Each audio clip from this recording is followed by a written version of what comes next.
Menurut Yulinarti Kausariwarda, selaku salah satu pelatih di perguruan API, saat ini banyak para atlet potensial dan berbakat yang dilahirkan.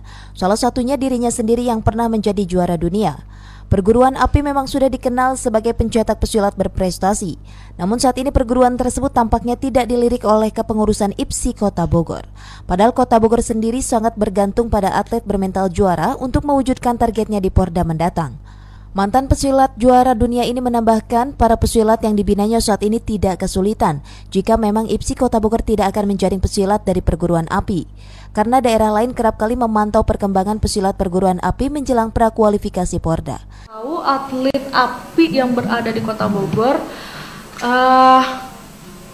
ya kekuatannya ya lumayan ada taringnya kalau di pelajar ya, apalagi kalau untuk Porda sebenarnya ini memang masa-masa atlet-atlet yang kemarin Popda, Popnas itu atlet-atlet yang ada di kita sebenarnya yang mewakili Jawa Barat ke tingkat pelajar gitu.